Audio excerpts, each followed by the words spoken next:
Allahumma shalli wa sallim wa barik alaihi.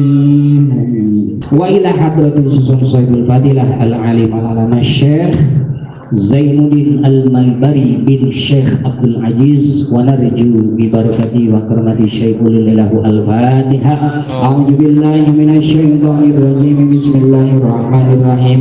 Alhamdulillahi rabbil alamin arrahmanir rahim maliki yaumiddin. Iyyaka na'budu wa iyyaka nasta'in. Ihdinas siratal mustaqim. Siratal ladzina an'amta 'alaihim ghairil maghdubi 'alaihim waladdallin. Rabbighfirli wa liwalidayya amin. Silakan para santri yang bawa kitab, silakan dibuka kitabnya. Niat tabarrukan ngalam keberkahan.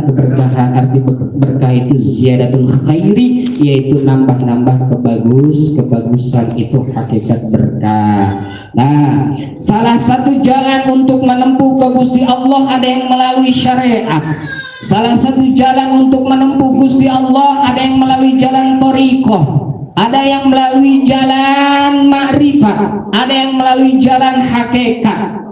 Sebelum kita ke jalur thariqah, jalur ma'rifat, jalur hakikat terlebih dulu kita harus menempuh jalur syariat.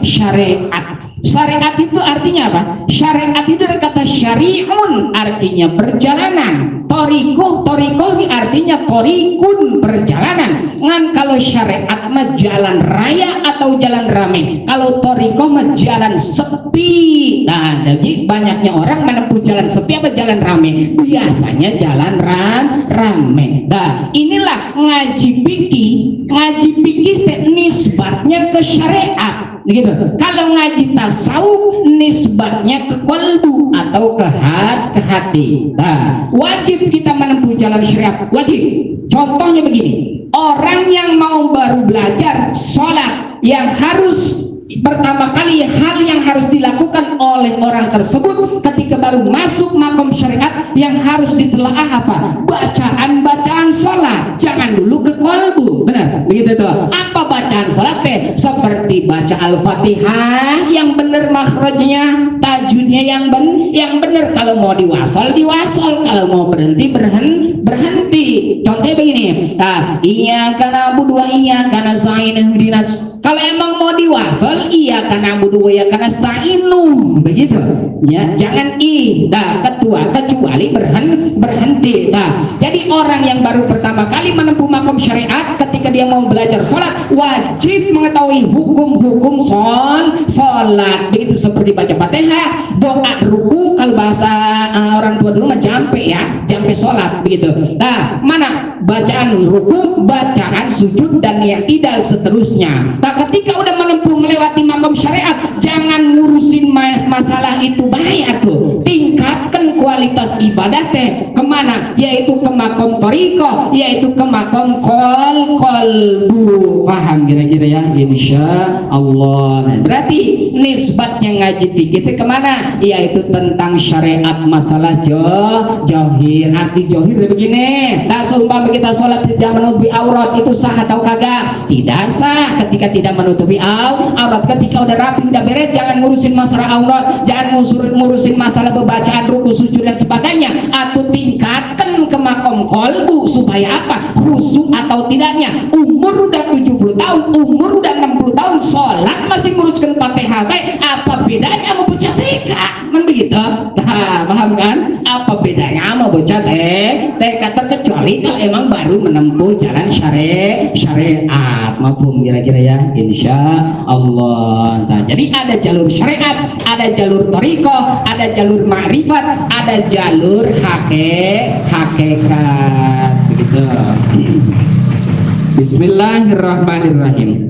Qala al-muallif rahimahullahu ta'ala nafa'ana bi ulumin bidraini amin ya Allah ya rabbal alamin. Kemarin sudah tahu ya, ini kitab Fathul Mu'in. Fathu artinya pembuka, mu'in itu artinya pertolongan. Jadi mudah-mudahan dengan wasilah kita mengkaji kitab Fathul Mu'in, mudah-mudahan mendapatkan pertolongan dan mudah-mudahan dibukakan segala pintu urusan. Itu namanya Fathul Mu'in. Adapun pengarangnya yaitu Syekh Zainuddin Al-Malbari dari India. Tuh, ada Syekh dari India, bukan cuma pinter nyanyi sama nangis doang India, kayak ada Syekh ulama. Ya Allah yang karim dekat kayak sama gue pindah apa semitun ya. Gitu.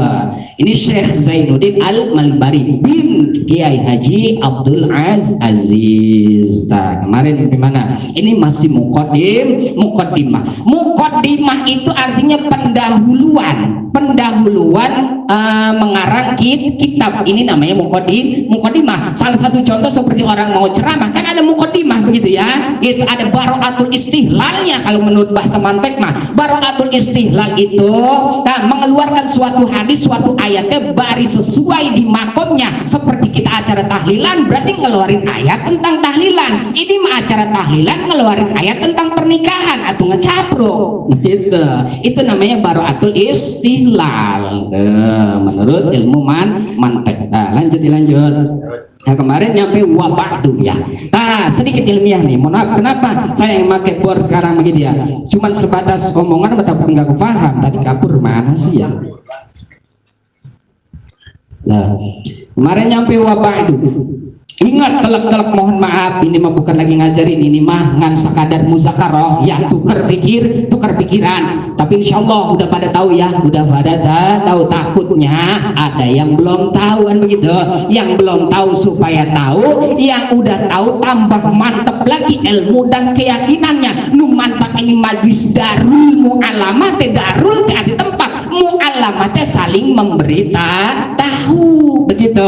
Sebab yang namanya ilmu manusia walaupun dibundang banding mual sama ilmu manusia mah, benar begitu. Walaupun ditukar-takar mual akur ilmu manusia mah begitu. Artinya begini, setiap jiwa manusia mempunyai kekurangan dan kelebihan kan begitu. Nah, ada kelebihan di bapak mungkin bisa nutupin kekurangan yang ada di diri saya begitu. Kelebihan yang ada di diri saya mungkin bisa nutupin kekurangan para bapak-bapak begitu kan. Jadi kesimpulannya manusia mah tidak ada yang sempurna, hanyalah Allah dan roko sempurna begitu. Lanjut. Nah, ingetin. Jadi wabadu teh asalnya mah amma ba'du. Amma teh huruf apa? Huruf syarat gitu, huruf syarat. Ingetin kemarin para santri ya, ketika ada huruf syarat wajib nggak ngejawab syarat? Wajib. Huruf syarat teh huruf pertanyaan. Contohnya salah satu ketika ada orang yang berceramah atau muqaddimah, liatin nggak setelah kalimat amma ba'du wajib disusul atau dijawab dengan huruf fa. Sebab amma di situ huruf apa? Huruf syarat. Amma artinya adapun, ba'du itu sesudah. Sebagaimana kata Syekh Musannif di dalam kitab Alfiyah. Bagaimana dalilnya toang putra itu? Ayo kemarin mana gina ayo. Ya Allah, amma kamah ma yakum min syai'in wafa litilwiha ujuban ulif wih pinter seputra ya Allah ya karim. Huruf syaratnya begini Pak. Nih contohnya jikalau ngopi itu huruf syarat. Kalimat jika itu huruf syarat. Jikalau ngopi pasti timbul pertanyaan di hati Bang Jumat begitu. Apa jikalau ngopi dia kan begitu. Jikalau ngopi maka sempurnakan kalimatnya, maka kudu ngerokok. Sempurna kan begitu. Jadi ada kalimat syarat, ada jawab syarat. Nanti ngejawab syaratnya dengan apa? Disusul wujuban ulipa, wajib mendatangkan huruf fa setelah kalimat amma ba'du. Kayak tadi saya muqaddimah amma ba'du faqad qala Allah, fa disusul setelah kalimat amma ba'du. Menurut ulama, mohon maaf bukan lagi ngajarin, ini mah muzakarah, tukar pikiran. Ta amma ba'du bisa 4 jalan atau bisa 4 wajah. Menurut ulama bisa nyebut amma ba'du, amma ba'da, amma ba'dan, pakai tanwin munsharif, amma ba'di. Sekali lagi berapa jalan? 4 jalan. Bisa amma amma ba'du, amma ba'da, amma ba'dan, amma ba'di. Ngan yang lebih afdol kata ulama bagaimana? Apadu, apada, apadan, apadi. Yang paling afdol adalah amma ba'du, jangan amma ba'd. Paham kira-kira insya Allah. Jadi ba'du itu sesudah, kan ada sholat qobliyah, ba'di, ba'diyah begitu. Jadi begini, balik lagi supaya paham. Jadi kalimat di sini kita patmuin teh wa ba'du begitu kan. Wawunya teh dibuang, asalnya ma amma begitu. Asalnya amma begitu. Adapun kalimat amma teh asalnya mahma begitu. Ribet doi kata ulama. Udah ge lafaz mahmanya dibuang, diganti dengan lafaz amma. Amma itu artinya adapun. Maksudnya kata beliau begini, wa ba'du. Kan ini beliau mau ngarang kitab. Wa ba'du berarti adapun sesudahnya baca bismillah, baca alhamdulillah, baca sholawat, iya ngapain? Kan begitu. Berarti wajib ngedatangkan huruf apa? Jawab syarat, yaitu pakai huruf fa. Maka lihat kalimatnya, setelah lafaz wa ba'du maka disusul fahaza. Berarti kan insya Allah. Jadi dalilnya mohon maaf litilwiha ujuban ulifa.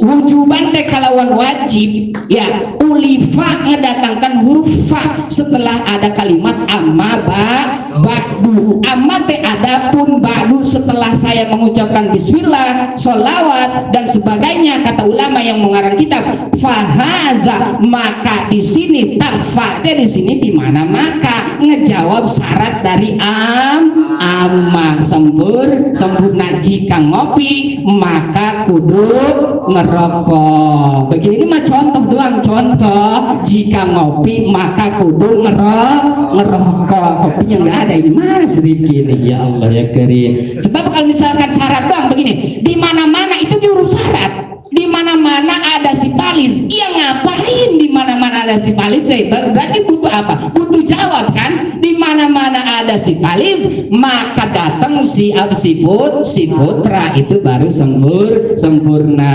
Sekali lagi mohon maaf, bukan lagi ngajar ini sakadar muzakarah tuker pikiran.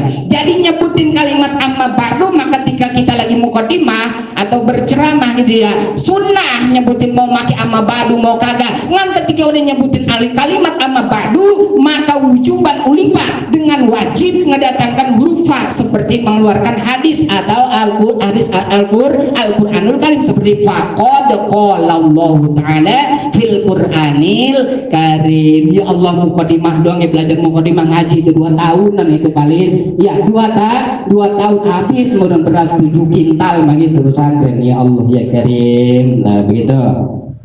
Kudu paham, ada bahasa saja di dalam mukadimah teh. Bahasa saja kayak begini, kayak tadi saya mukadimah, auzubillah bismillah begitu.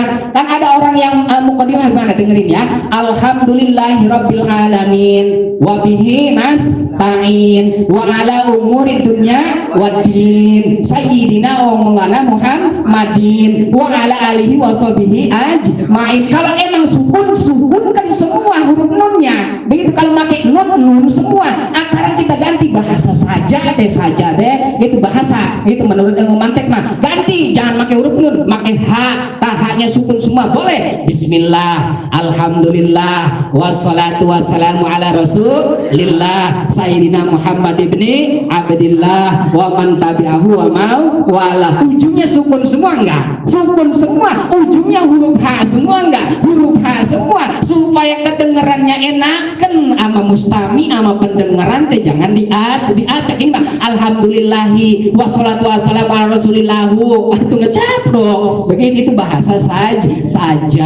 Jadi kudu sesuai urutan. Kayak tadi saya mau mukadimah bagaimana? Auzubillah bismillah. Begitu kan? Kenapa sih bismillah kagak diterusin? Begitu kan? Kenapa nggak diterusin bismillahirrahmanirrahim? Cuman bismillah doang. Kan ngikutin ke aujubillahnya. Auzubillah cuma nyampe huruf H. Auzubillah bismillah baru assalamualaikum warahmatullahi wabarakatuh. Mafhum kira-kira ya? Insya Allah mudah-mudahan ini jadi wawasan dan jadi ilmu buat kita semua. Amin ya Allah ya Rabbal alamin. Gitu. Takut ada yang paham ngaji ngaji ntar kita diketawain balik ya gitu. Ya Allah, itu huruf syarat kok nggak dijawab gitu. Jadi ya nyebutin amma ba'du itu sunnah, kan ketika udah nyebutin kalimat amma ba'du itu wujuban. Ini dalilnya di Alfiyah, wujuban kalawan wajib ulifa ngedatangkan huruf fa. Mafhum kira-kira ya, insya Allah. Nah, maksudnya bagaimana ini?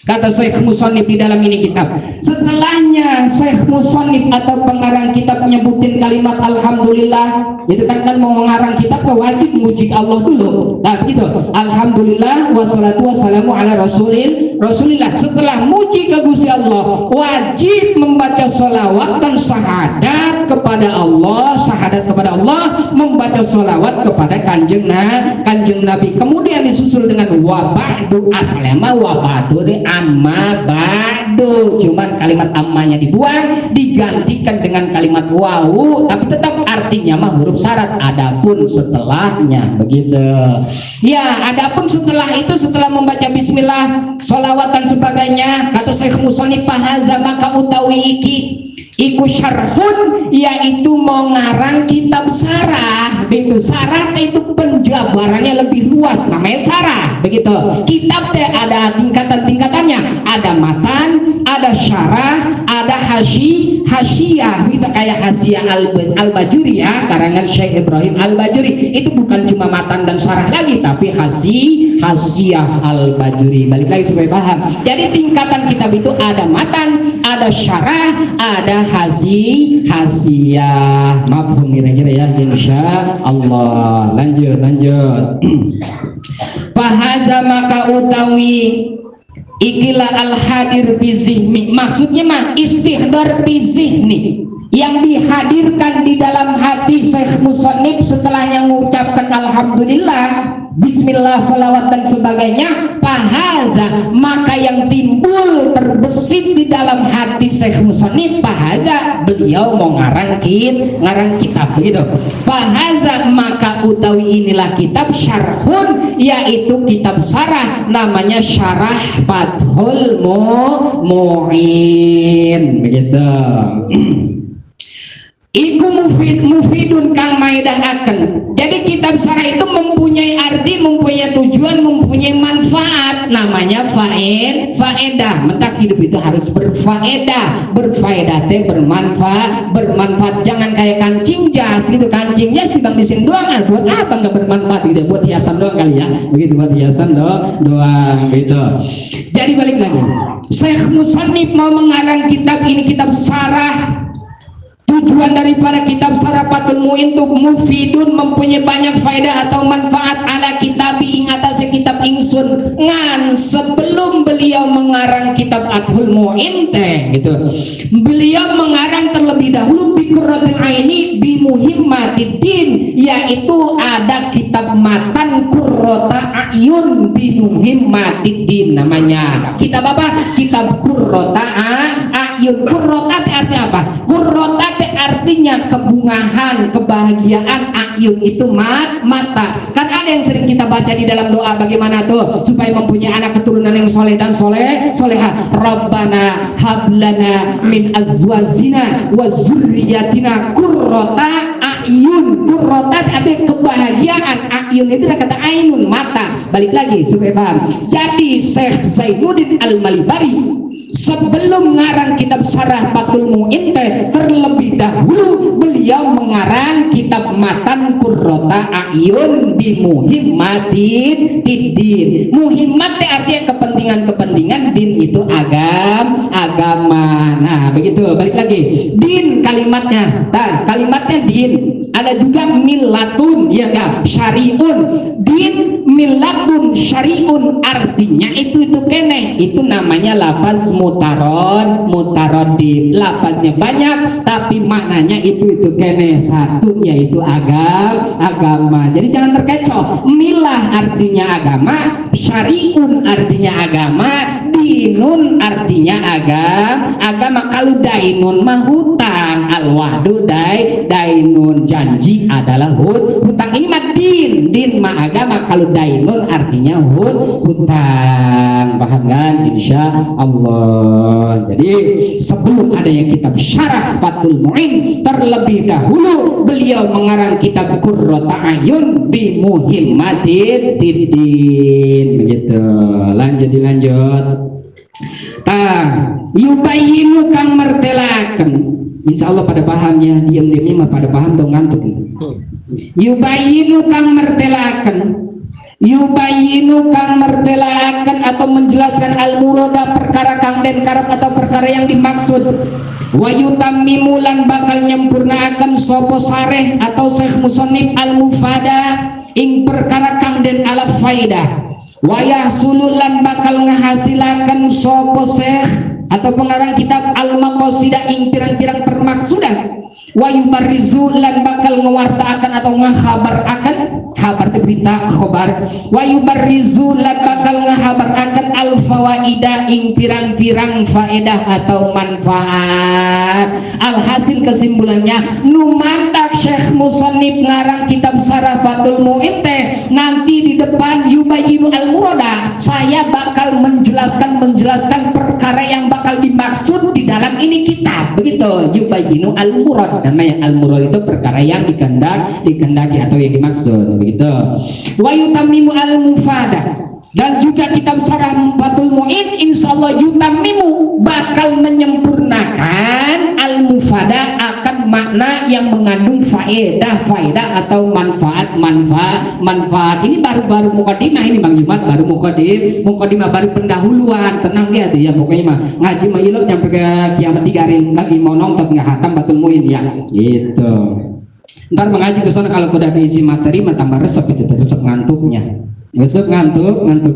Tawayu hasil lan bakal menghasilkan daripada ini kitab Syarah Fathul Mu'in menghasilkan apa? Al-maqasidah, berbagai permaksudan wa yubarrizu, dan saya bakal menjelaskan atau mengkhabarkan al-fawaidah, berbagai manfaat dan fawaid. Begitu maksudnya mah.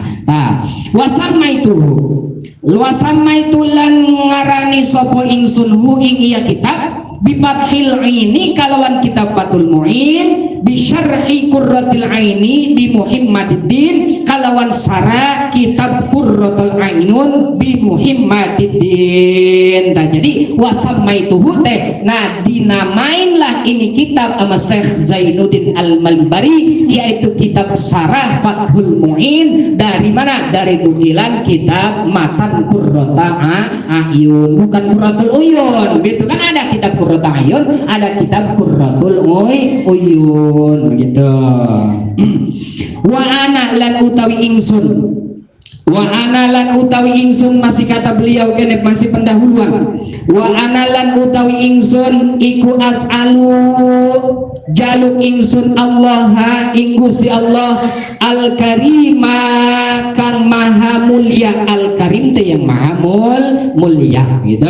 Jadi sifat Allah al-karimah, kalau sifat ngikutin mausuf, ngikutin kalimat Allahnya. Lafaz Allahnya patah maka sifatnya kudu patah. Yatba'u bil ingrabi, terus bagaimana Lis? Yatba'u bil ingrabi al asma'al awal nunun wa taukidun, terus wa'atun wa badalun. Begitu bagaimana mausufnya. Begini, mohon maaf nih ya. Tadi kapur sih. Kapur mana sih Lis? Ambil dalam.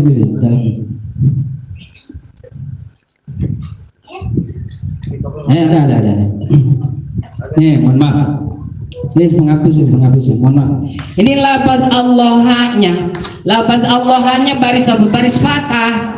Ketika setelah ada kalimat Allah al-karimah, nah dibacanya al-karimi, apa al-karimu, apa al-karimah. Lihat mausufnya, mausuf itu yang disifatin. Lafaz Allahnya fathah, maka al-karimah, ya maka baris mimnya kudu fathah. Sebab yasbahu fil i'rab itu baris. Jadi yasbahu itu mengikut kepada i'rab atau barisan yang awal. Lafaz Allahnya fathah, maka al-karimahnya mimnya kudu fathah. Ketika sifat artinya pakai kang atau yang, jadi Allah itu yang mempunyai al-karimah, sifat yang maha mulia. Kalau lafaz Allah hanya kasrah berarti al-karimi, kalau lafaz Allah hanya domah berarti al-karimu. Paham kira-kira ya? Insya Allah begitu. Seperti kalimat apa? Ayat kursi, Allahu la ilaha illa huwal hayyu al-qayyum. Lihat lafaz Allahnya di mana di ayat kursi, domah kan?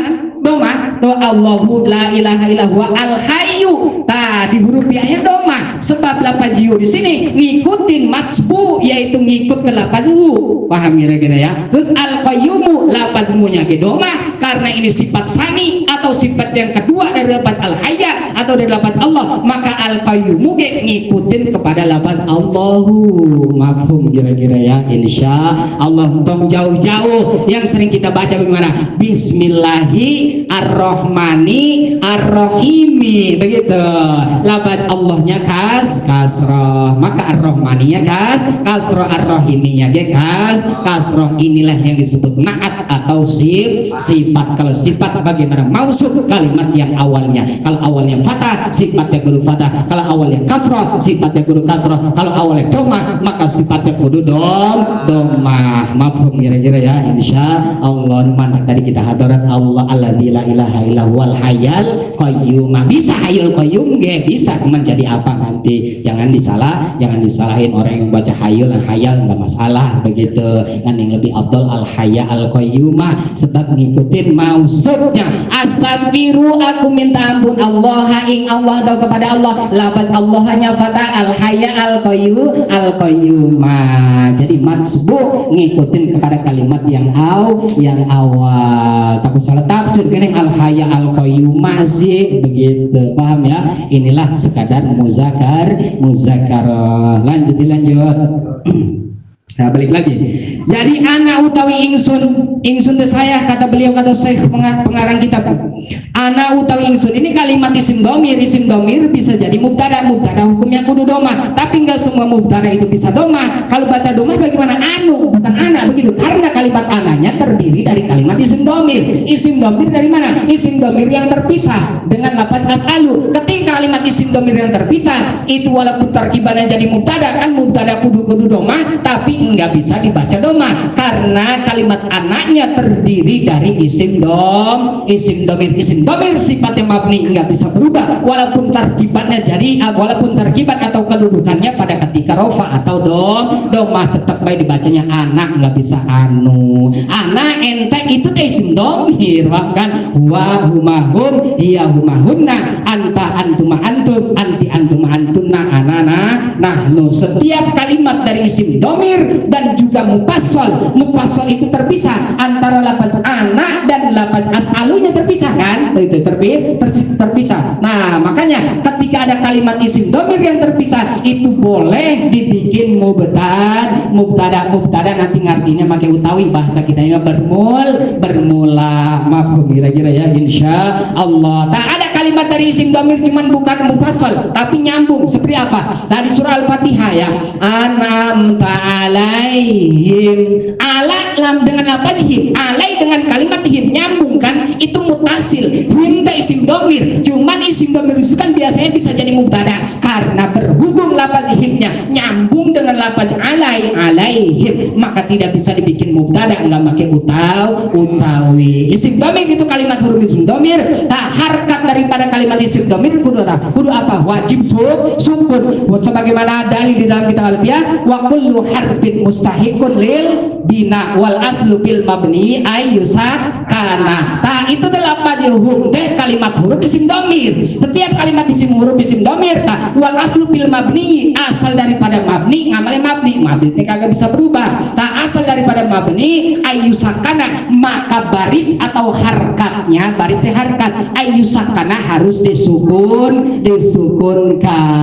Berarti an'amta alaihim syai'ul lillahi lahum al-fatihah. Boleh lahumul ge, boleh lahum ngam yang lebih afdal lahum. Mafhum kira-kira ya? Insya Allah. Kan mohon maaf ini muzakarah lagi, tapi biasanya yang lebih afdal lagi bagaimana nyebutin Al-Fatihah apa Al-Fatihah, kan gitu ya. Ada kalau Jokowi Al-Fatihah begitu ya. Al-Fatihah. Lihat kalimatnya, mohon maaf. Lihat kalimatnya. Ya sebenarnya mah dosa mah ya kan kagak begitu. Dosa maka tipe masalah teh amat ihah ribet amat sih. Ya dosa mah itu alam kan. Dosa enggaknya mah Allah yang menentukannya menurut kalimat apa, menurut bagian nahu sorobnya begitu. Nah, lihat kalimat Al-Fatihah. Al-Fatihah. Setelah huruf ta di sini ada alif enggak? Enggak ada. Berarti Al-Fatihah.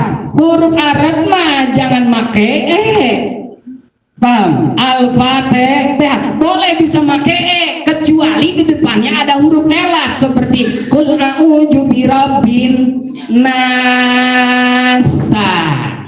Lafaz an-nas ada huruf alif. Ini tuh huruf elat. Huruf elat ada 3 alif, waw, iya. Ketika ada kalimat atau lafaz di depannya ada alif, kalau nggak alif waw, kalau nggak waw iya, itu boleh dicondongkan baca seperti qul a'udzu birabbin nas, malikin nas, ilahin nas, min syarril waswasil khannas. Sampai yang boes Bang Jumat itu ya, ke boes. Oh, boleh karena di depannya ada huruf elat yaitu alif.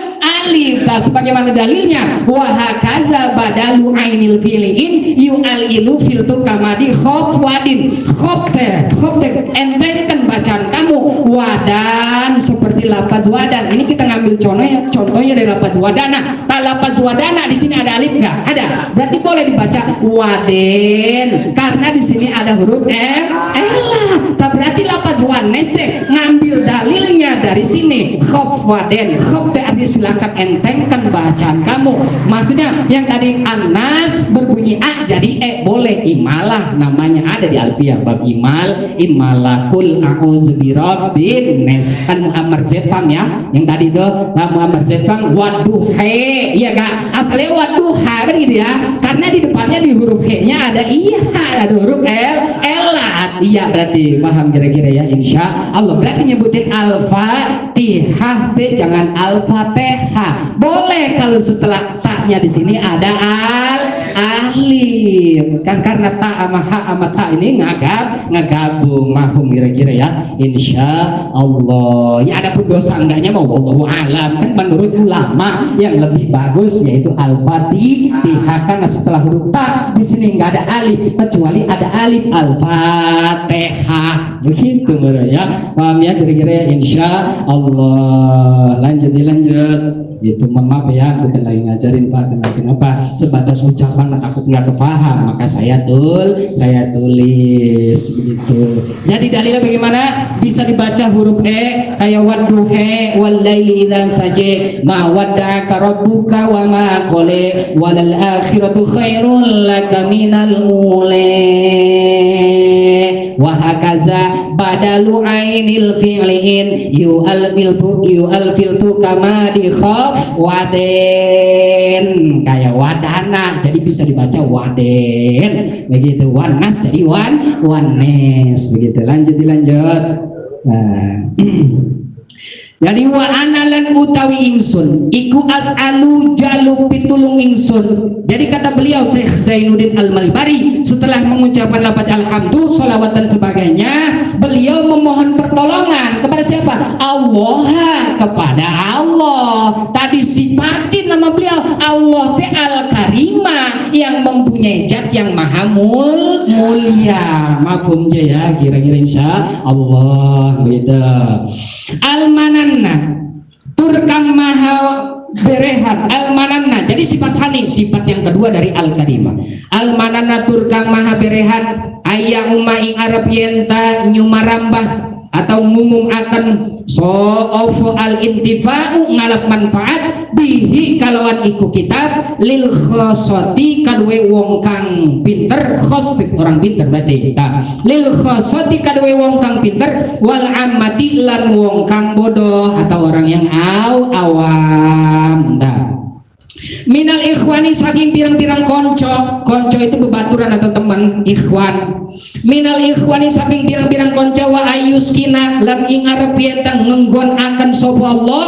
Ngenggon itu menempatkan ni ing ingsun bihi kalawan iku kitab al firdausya ing surga firdaus bidaril amani ing dalam umah keamanan atau ketentraman. Jadi begini, Kesimpulannya setelah tadi membaca alhamdulillah, salawat dan sebagainya, kemudian wa ana as'alullah, kemudian Syekh Musannif atau pengarang kitab di sini minta pertolongan kepada Allah bahwa Allah teh mempunyai zat yang maha karim, yang maha mulia, al-manan, juga zat yang maha memberi, al-manan namanya begitu.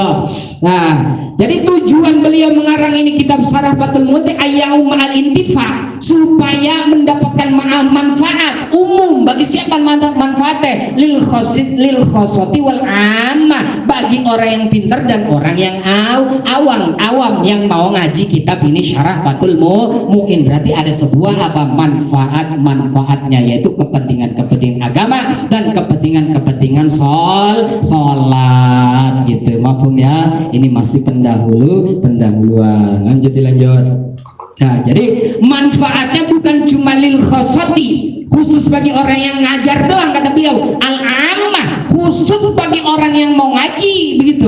Semua orang yang mau belajar kitab ini, insya Allah kitab ini bakal manfaat, kata beliau begitu kan. Nah, dari mana? Minal ikhwani, dari saudara-saudaraku.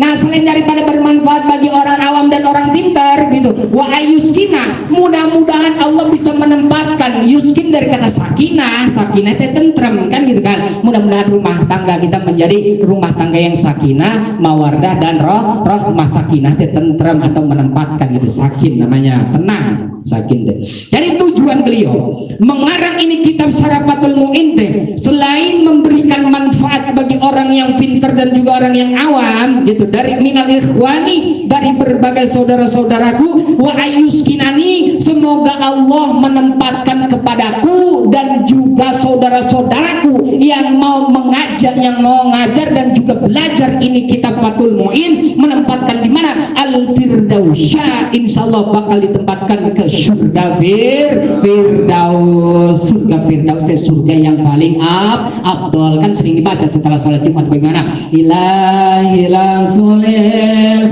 Firdausi ahla wala aqwa ala naril jahimi fahabli taubatan waghfir zunubi fa innaka ghafiruz zambil azimi. Surga Firdaus. Setelah salat Jumat jangan dulu bubar, baca ilahilas tulil Firdausi akhlak 1 bait 5 balik. Ketika manusia setelah salat Jumat baca ilahilas tulil Firdausi akhlak 1 bait 5 balik, maka pulang dari salat Jumat dia bakal diwariskan keimanan dan ketakwaan di sisi Allah Subhanahu wa ta'ala. Jadi tujuan beliau ngarang ini kitab semoga al-intifa, yaitu al-intifa supaya manfaat umum, ya umum, dan supaya umum, khusus kemanapun begitu manfaatnya bagi orang yang mau belajar, bukan cuma manfaat. Mudah-mudahan wa ayyuskina bihi itu al-firdausa, mudah-mudahan kita semua ditempatkan di surganya Allah, surga Firdaus. Begitu maksudnya, tujuan beliau teman kan, insya Allah. Nah, bahwa surga Firdaus lebih dari aman, dari arti tempat atau rumah, dari itu bahwa surga teh hakikat surga emang apa? Dari aman teh tentrem, nyaman. Tak berarti aman teh bahasa Arab gitu. Bagaimana urusan? Alhamdulillah aman teh tentrem, berarti beres, nggak ada kendala, nggak ada masalah. Berarti aman teh dari bahasa Arab. Jadi hakikat surga teh berarti dari aman, yaitu desa atau tempat ketentraman. Arti ketentramannya begini, di surga mah udah nggak ada rasa sirik, dengki, hasud, riya, takabur, kagak ada begitu. Itulah surga. Tapi berbeda dengan hakikat dunia. Hakikat dunia tempatnya sirik, tempatnya dengki, tempatnya riya, tempatnya ujub, tempatnya takabur. Mendaki ngaji tasawuf begitu, supaya apa? Untuk ngebenahin, ngeberesin kolbu, supaya hati kita teh jangan sirik baik ke orang, jangan dengki baik ke orang, jangan hasud baik ke orang, jangan sombong baik, jangan ria baik. Itu nisbat ngaji tasawuf, hubungannya ke kolbu yaitu ke hati. Kalau ngaji fikih nisbatnya ke syariat untuk membenarkan masalah ibadah sholat kepada Allah Subhanahu wa ta'ala. Berarti kita ini teh jalur untuk menempuh kepada Allah melalui jalur syariat gitu, maksudnya insya Allah. Jadi balik lagi, yang namanya disebut surga itu namanya daril aman, yaitu tempat atau kota ketentraman gitu. Innahu ing satune Gusti Allah iku akramu karimin. Kata beliau kene, kata Syekh Zainuddin pengarang kitab, innahu sesungguhnya Gusti Allah iku akramu karimin, zat yang maha mulia dan juga mempunyai zat kemuliaan, itu karim namanya. Selain daripada itu wa arhamur rahimin, Allah itu yang maha lebih baik, maha pemberi. Bismillahirrahmanirrahim, maha welas asih, namanya Rahim. Lanjut sebaris lagi, tenang, baru jam 8. Biasa kalau ngaji baru 2 menit udah ngomong wah begitu ya. Bismillahirrahmanirrahim. Nah, dilanjut setelah membaca alhamdulillah, salawat kepada kanjeng Nabi dan juga membaca syahadat. Dan tujuan daripada beliau mengarang ini kitab daripada kitab Syarah Fathul Mu'in teh, kemudian dilanjut dengan mengucapkan kalimat Bismillahirrahmanirrahim. Nah, ketika ada kalimat Bismillahirrahmanirrahim itu mempunyai ta'aluk itu hubungan. Balik lagi supaya paham. Beliau kan pertama mau ngarang kitab ini, pertama baca Bismillah, salawat, syahadat dan sebagainya, kemudian dilanjut dengan mengucapkan kalimat Bismillahirrahmanirrahim. Nah, setiap kalimat Bismillahirrahmanirrahim itu mempunyai ta'aluk, mempunyai hubungan yang ada di dalam hati. Mana ta'aluk beliau teh atau hubungan kalimat Bismillahirrahmanirrahim teh? Alifu tegese mau ngarang ingsun, alif teh mau ngarang. Nih tong jauh-jauh begini, putra, kita mau ngerokok nih, terutama kita baca Bismillah dulu, apa niatnya belakangan begini, Bismillahirrahmanirrahim, aku niat mau ngerokok begitu, atau aku mau ngerokok nanti Bismillahnya belakangan begitu, paham kan? Tuh, itu ta'aluk Bismillahnya berarti di belakang. Itu walipu karangan beliau teh mau ngarang. Jadi mengucapkan Bismillah dulu, di dalam hatinya terbesit dalam hati beliau teh walipu, aku mau ngarang. Setelah mengucapkan Bismillahirrahmanirrahim kayak begini, baca dulu Bismillahirrahmanirrahim, dalam hati aku mau ngerokok, atau ta'aluknya dulu, niatnya dulu aku mau ngerokok, nanti Bismillah belakang, Bismillahirrahmanirrahim. Ngan yang lebih afdal ta'aluknya, ta'aluk itu tujuan yang ada di dalam hati beliau, mengucapkan Bismillah dulu baru mau ngarang. Mafhum kira-kira ya, insya Allah gitu. Balik lagi, aywalifu tegese bakal ngarang sopo ingsun atau saya, wal ismu lan utelapat ismu. Wal ismu lan utelapat ismu mustaqun iku den mustaq, dan mustaq itu dicipta atau diambil. Nah, kalimat bismi begini, kalimat Bismillahirrahmanirrahim kan ada kalimat bismi ya. Nah, jadi beliau menafsirkan lafaz isminya. Lafaz ismi di sini mustaqun, diambil dari mana? Begitu, mustaq namanya. Nah, lafaz ismi yang ada di kalimat Bismillahirrahmanirrahim teh mustaqun, yaitu di mustaq minas sumuwi, saking lafaz sumuwi. Oh, berarti asal muasalnya lafaz ismi teh yaitu sumu.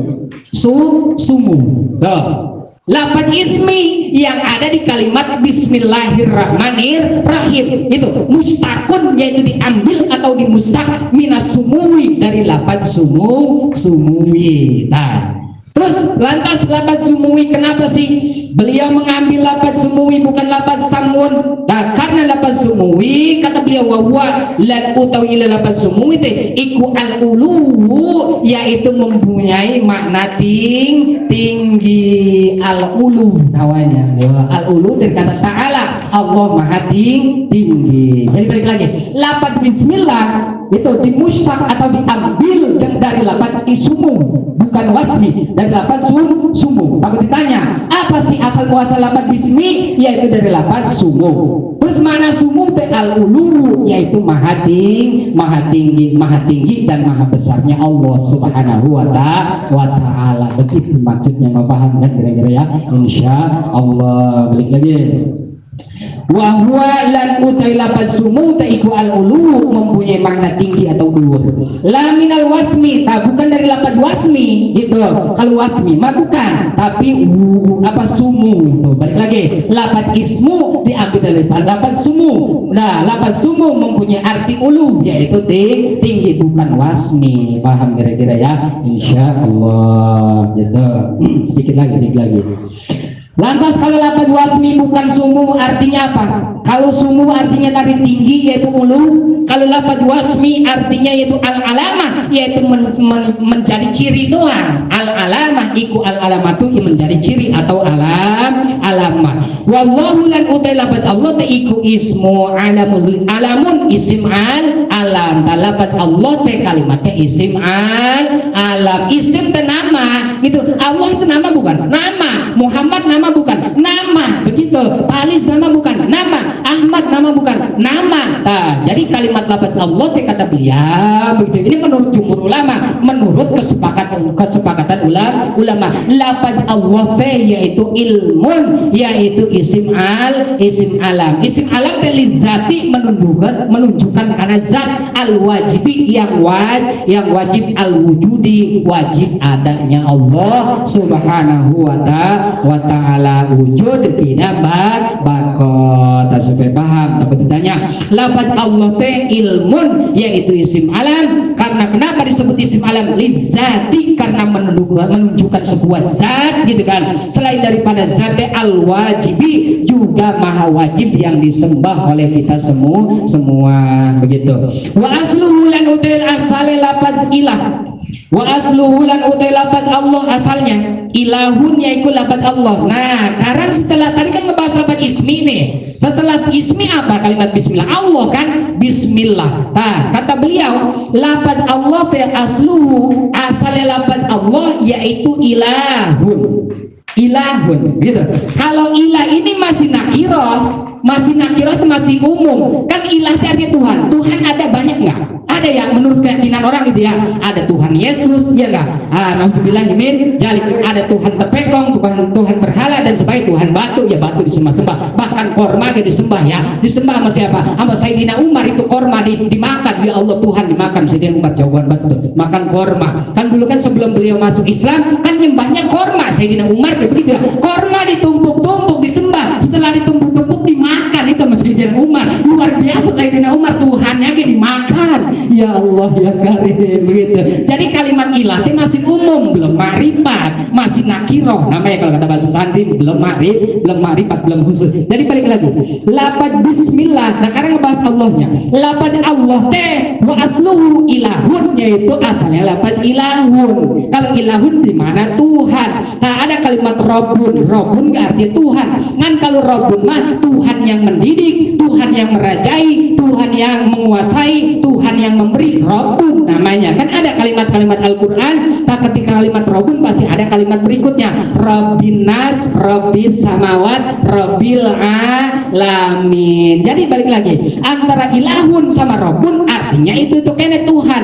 Kan kalau ilahun masih umum, kalau robun mah sudah marifat, sudah khusus. Sebab emang ada Tuhan yang kagak bisa memberi, ada gitu kan, patung nggak bisa memberi. Nah, robun mah Tuhan yang bisa mendidik, Tuhan yang bisa merajai, Tuhan yang bisa memberi, namanya Rabbun. Mafhum kira-kira ya, insya Allah. Lanjut sedikit lagi. Nah, jadi ilahun, balik lagi, lafaz Allah teh yaitu asalnya ilahun mempunyai makna Tuhan gitu kan.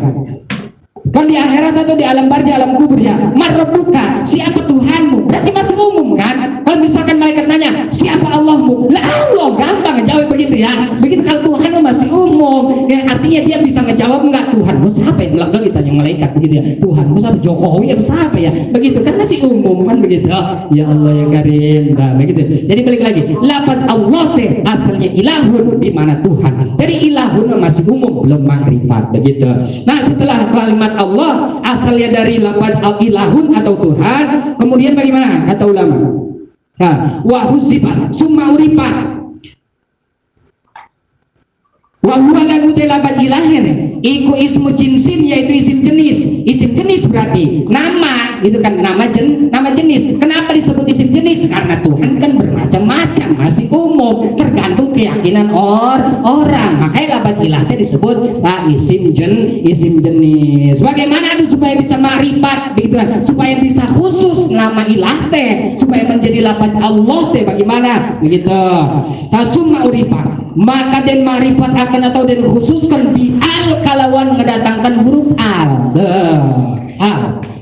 Alif lam. Beda antara alif lam sama lam alif. Kalau lam alif kan begini tuh, lam sama alif. Kalau ini mah alif lam. Nah, balik lagi. Lafaz Allah asalnya ilahun, di mana Tuhan. Nah, bagaimana supaya bisa ma'rifat? Ini kan masih umum. Nah, datangkan al begitu. Kalimat alif sama lam kata ulama. Setelah datang kucuk-kucuk nih alif sama lam gitu ya, dari Cijuluk datang nih ya. Jauh tuh dari Cijuluk. Nah, datang lafaz kalimat alif lam wahuzibat maka den buang ofwal hamzatu, yaitu hamzahnya, maka dibuang hamzah yang berada di mana, yaitu yang berada di alif ilah tuh. Nah, tadi ada alif sama lam, terus yang tadi ilahun, nah dibuang alifnya, kemudian direntetkan atau digabungkan bagaimana jadi Allah. Paham kan kira-kira ya? Insya Allah ini nah hakikat asal muasal nama Allah, bukan muncul Allahnya ya, dan jangan salah tafsir. Ntar Allah muncul dari kitab lagi, bukan begitu. Ini asal muasal lafaz Allahnya begitu, bukan asal muasal Allah mah. Allah udah yakinkan lam yalid walam yulad walam yakul lahu kufuwan ahad. Lam yalid Allah tidak mempunyai anak, walam yulad Allah tidak diberanakin kamu Allah punya menantu besan dan sebagainya, maka ada begitu. Allah mah tetap satu. Jadi arti kira-kira insya Allah jadi asal muasal lafaz Allah yaitu dari kata ilah kemudian ditatangkan huruf alif lam, kemudian amjahnya di kalimat ilahin dibuang, kemudian digabungkan menjadi Allah begitu. Nah, ketika udah kalimat Allah berarti udah makrifat, bukan nakirah lagi, udah khusus. Berarti Tuhan kita itu siapa? Allah subhanahu wa ta'ala. Kudu makrifatkan atau khususkan mafhum kira-kira ya insya Allah. Ini masih muqaddimah. Nah, summa sumila maka den gawe ia lafaz ilah bil ma'budi. Biasanya lafaz ilah itu menjadi sebuah sesembahan ilah begitu, tapi belum ma'rifat, masih umum. Bihakin dengan kebenaran, ada yang meyakini lafaz ilah itu Tuhan begitu. Jadi lagi lafaz ilah masih umum, mudah kesimpulannya mah begitu ya, belum khusus. Supaya menjadi kalimat khusus maka datangkan alif lam dan juga dibuang amjahnya di kalimat ilah menjadi Allah begitu. Sumbas tumila maka den nggon atau den pakai ialah pajilah bil ma'budi ing dalam zat kang den sembah bihakin kalawan sebenar-benare wa huwa lan utilabat Allah iku al ismul azam. Dan ketika udah kalimat menjadi Allah, itulah menjadi kalimat ismul azam. Isim nama azam itu maha tinggi atau maha besar, maha agung. Tak paham ya, sampai ke Allah subhanahu wa ta'ala. Wallahu a'lamu bishawab. Al-Fatihah. A'udzu billahi minasyaitonir rajim. Bismillahirrahmanirrahim. Alhamdulillahirabbil alamin arrahmanir rahim maliki yaumiddin. Iyyaka na'budu wa iyyaka nasta'in. Ihdinas siratal mustaqim siratal ladzina an'amta 'alaihim ghairil maghdubi 'alaihim waladdallin. Rabbighfirli wa liwalidayya amin.